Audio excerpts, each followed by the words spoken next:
Good morning, boys and girls. Welcome back to Famous People with Linda.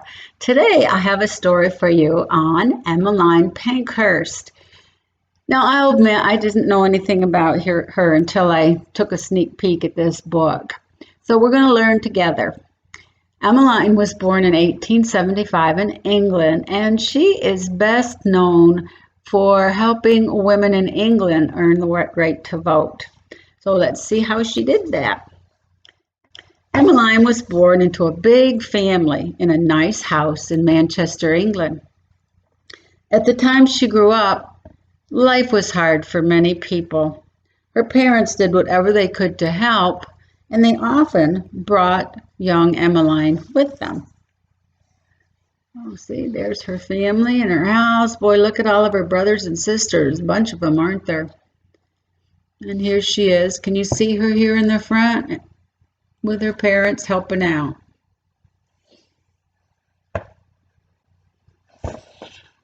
Emmeline learned to read when she was 3, and it became her favorite thing to do.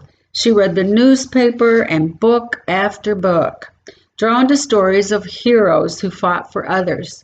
She dreamt about who she might become. So here she is.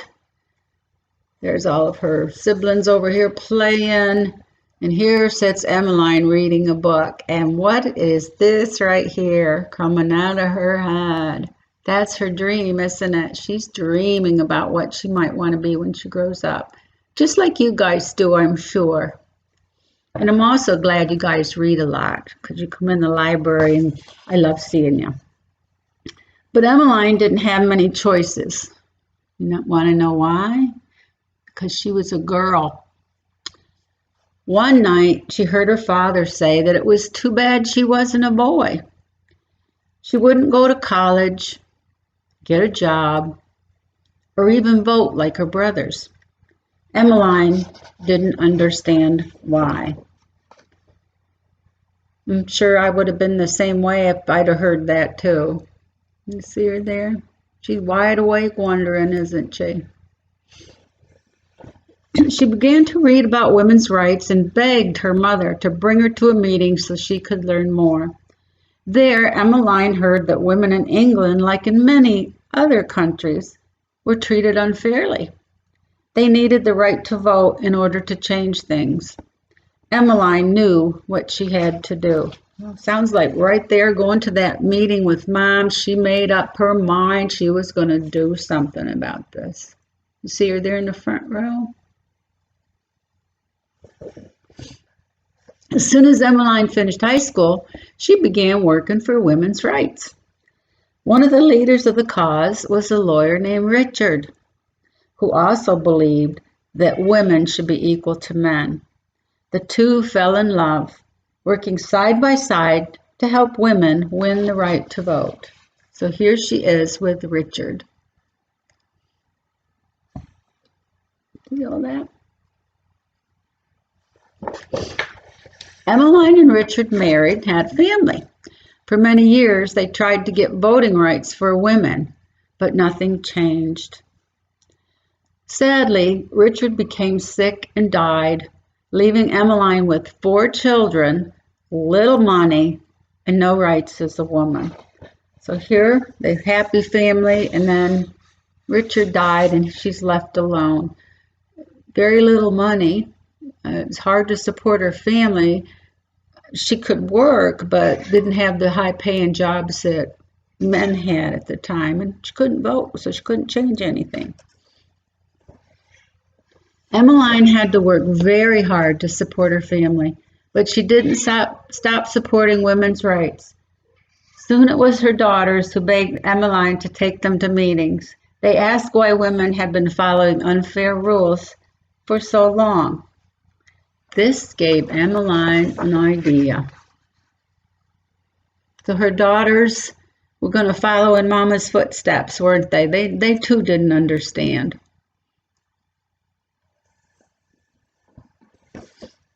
Emmeline and her daughters became the leaders of a new group of women, a group that would stop following the rules and would fight for their rights. People called them suffragettes. They started by speaking out on street corners and fairs. They stood up to protest at big meetings. Some people laughed at them, but others began to listen. Here they are. She's with her daughters here speaking up on a soapbox. And again, I suppose a lot of people did laugh, right? Because that just wasn't the way things were there then, and I'm sure they thought she's a little bit crazy. The government tried to stop them, so they fought harder. They marched in the streets, they broke windows, set fires, and chained themselves to railings. Even though some were hurt and others arrested, more and more women joined Emmeline's group. They were braver than anyone had imagined. So yeah, that is quite brave to keep fighting and all that, but we protest today. Protests are in the United States, they're allowed, peaceful ones. We've had some recently. But is it ever right to ruin other people's property by throwing bricks through their windows or setting fires? I don't think so. And there are times when someone does a little more than they should and they do get arrested. And you can see a couple of these women getting arrested by the cops. Okay. In between spending many days in prison, Emmeline traveled to the United States and spoke at big theaters. People gathered by the thousands to hear her. She told them she would keep fighting until every woman was free to do the same things as men. Well, here she is. That's a theater in the United States. I'm not sure which one. I like to think Ford's Theater in D.C. kind of looks like it. Okay. And that sign, or what she's saying, says, women are human beings. Boy, that's a good notion, isn't it? Then a great war broke out, and lots of men went off to fight. Emmeline encouraged suffragettes to take over jobs that only men had done before. They were stronger than anyone had believed. So the women, when the men went off to war, to keep the country going, they did the jobs that the men were doing. They were working on farms, nurses, doctors, police officers, working in factories, that type of thing. People didn't think they could do it, but they did.